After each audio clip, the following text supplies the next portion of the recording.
हर हर महादेव। देवों के देव महादेव जी के चरण में प्रणाम, मेरा प्रणाम स्वीकार हो। गौरा पार्वती मैया के चरण में प्रणाम, मेरा प्रणाम स्वीकार हो। गणपत ललनमा के चरण में प्रणाम, मेरा प्रणाम स्वीकार हो। सब गुरु भाई बहन के चरण में प्रणाम, मेरा प्रणाम स्वीकार हो। माता पिता के चरण में प्रणाम, मेरा प्रणाम स्वीकार हो। गुरु भाई बहन, मैं एक कथा सुनाने जा रही हूँ। ये बहुत सुंदर कथा है। इस कथा को पूरा सुनिए, आधी नहीं। आधी सुनने में शिव गुरु का अपमान होता है, पूरा सुनने में ज्ञान होता है। इसलिए कथा को पूरा सुनिए और रहस्य जानिए। ये कथा शिव से जुड़ी है। जो कथा शिव से जुड़ी होती है वो बहुत सुंदर होती है। इसलिए इस कथा को पूरा सुनकर आनंद लीजिए। बेचारी एक बुढ़िया थी। एक बुढ़िया थी, वो बेचारी विधवा थी। उनका एक लड़का था। वो बेचारी बुढ़िया शंकर भगवान के प्रतिदिन पूजा करती थी, जाप करती थी, 3 सूत्र का पालन करती थी। हर दिन मंदिर जाती थी। बेचारी भगवान का रोज पूजा किया करती थी। और उसका जो एक बेटा था, उस बेटा का शादी हो गया था। बेचारी जो बुढ़िया थी वो बेचारी भीख मांगती थी। भीख मांग के अपने बच्चे को पोस पाल के बड़ा किया था और परवरिश करके बेचारी थोड़ा मोड़ा पढ़ा भी दिया था बच्चे को। जब और बच्चा बड़ा हुआ, उसको शादी कर दिया। बहू आई, बहू का 2 बच्चे हो गए। जब 2 बच्चे हो गए तो बेचारी सोचती है कि अरे हम तो भीख मांग के बच्चे को अपना एक तो था तो हम परवरिश कर दिए, लेकिन अब क्या करेंगे। अब बेटा को कहते हैं कि बेटा तुम बाहर जाओ और जाके 2 पैसा कमा के लाओ, जिसमें सुखी जीवन बीते। ये बेटा के बोला बेचारी कि बेटा तू बाहर चल जाओ, जाके और 2 पैसे कमा के लाओ। बेटा 2 पैसा कमा के लाओ और लाके और घर का परवरिश अच्छा से करो, अपने बच्चे को पढ़ाओ लिखाओ, अपने पत्नी का ख्याल अच्छा से रखना।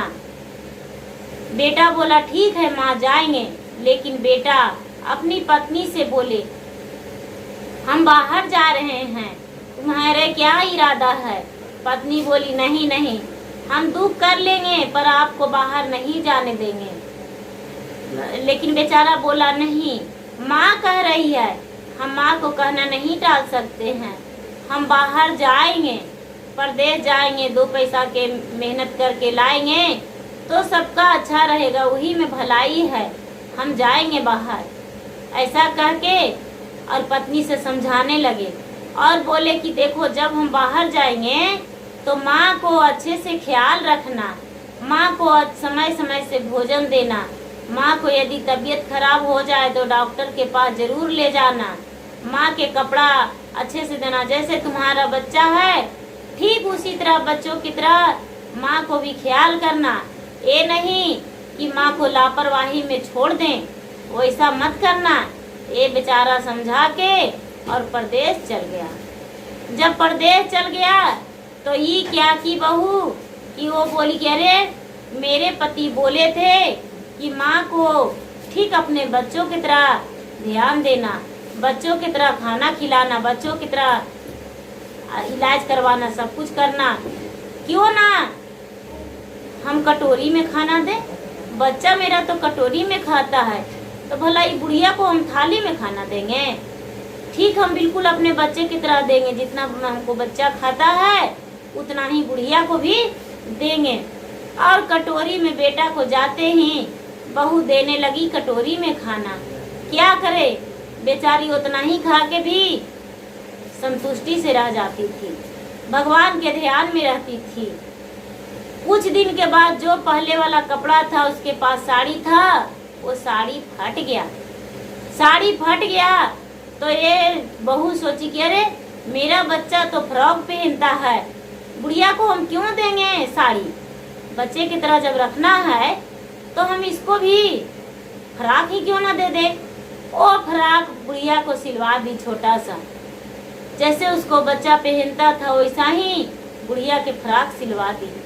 जब फ्रॉक सिलवा दी, बुढ़िया पहनने में संकोच कर रही है कि बहू ऐसा कपड़ा हम नहीं पहनेंगे, बेटी ऐसा कपड़ा मुझे मत दो, इतना अत्याचार मत करो। लेकिन फिर भी जबरदस्ती बहू पहना दी।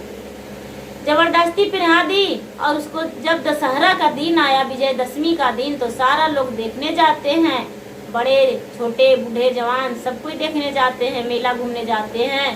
ठीक उसी तरह वो बहू के बच्चे जो थी वो जिद करने लगी कि हम जाएंगे, हम भी देखने जाएंगे। तो ये बहू कह रही है कि मेरा बच्चे जा रहा है देखने दशहरा, तुम भी चलो। ये बेचारी कहती है नहीं बेटी, मुझे चलने का हिम्मत नहीं है, हम नहीं जाएंगे बेटी। ये बुढ़िया बोली। बुढ़िया का बात बहू नहीं सुनी, फ्राक जबरदस्ती पहना दी।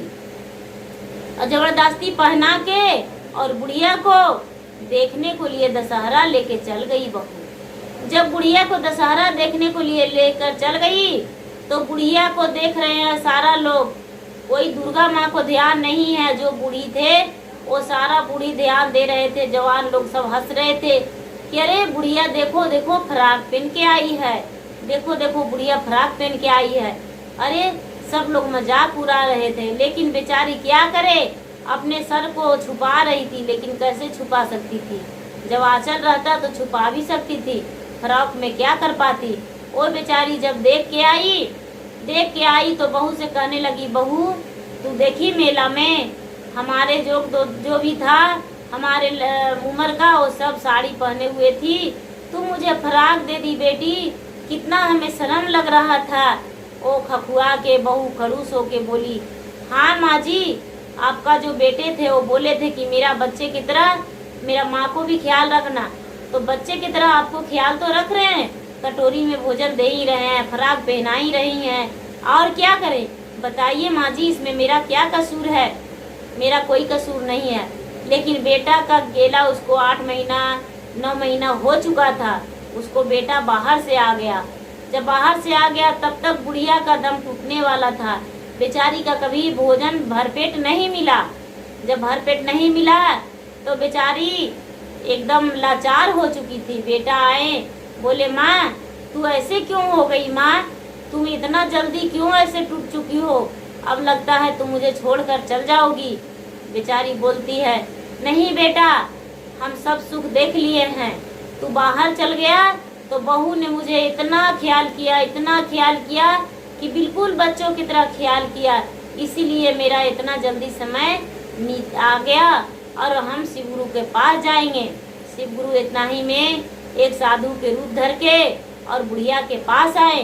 बुढ़िया के पास आए और बम भोले करके और बुढ़िया के नजदीक खड़ी हो गए।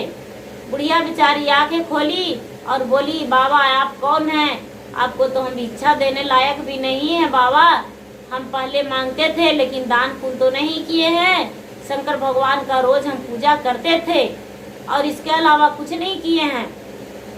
वो साधु बाबा बोले कि हाँ बुढ़ी मामा, हम तुम्हारे पूजा से बहुत प्रसन्न हैं, इसलिए तुमसे दर्शन करने आए हैं, मिलने आए हैं। तू जो 3 सूत्र के पालन करती थी, शंकर भगवान की पूजा करती थी, इसलिए तुम्हारा जीते जी स्वर्गवास हो जाएगा, तुम्हें किसी प्रकार का कष्ट नहीं होगा, जितना तुम कष्ट किए हो उतना बहुत काफी है, और आज का दिन जो तू किया उससे बड़ा कुछ नहीं है कि अपने बहू का शिकायत बेटा से नहीं की, इससे बड़ा कुछ नहीं है, जो तू किया वो बहुत अच्छा किया। ये बेचारी हाथ जोड़ के साधु बाबा के प्रणाम की और प्रणाम की, साधु बाबा इसके प्राण को अंतर ध्यान कर दिए, इसका बेचारी का प्राण निकल गया। और जब प्राण निकल गया तो ये जो साधु बाबा शंकर भगवान थे उसके बुढ़िया के हाथ धर लिए, बुढ़िया का मट्टी यहाँ पड़ा रह गया और बुढ़िया का हाथ धर लिए और लेकर बुढ़िया के स्वर्ग जीते लेकर चल गए। इसका कोई कष्ट नहीं हुआ, क्योंकि ये बेचारी निर्छल थी और बहुत बड़ी पुजारी थी, इसलिए इसका किसी प्रकार का कष्ट नहीं हुआ, किसी प्रकार का दुख नहीं हुआ। अपने आप शंकर भगवान लेकर आए और इनको लेकर चले गए। बहू बेटा जो थे यहाँ बेचारा अपने उम्र के अनुसार रहने लगे और कमाने लगे, अच्छे से खाने पीने लगे। और बुढ़िया का क्या, बुढ़िया तो बेचारी इस दुनिया से चल गई। हर हर महादेव। मेरा वीडियो अच्छा लगे तो गुरु भाई बहन इसे लाइक कीजिए, शेयर कीजिए, सब्सक्राइब कीजिए। धन्यवाद।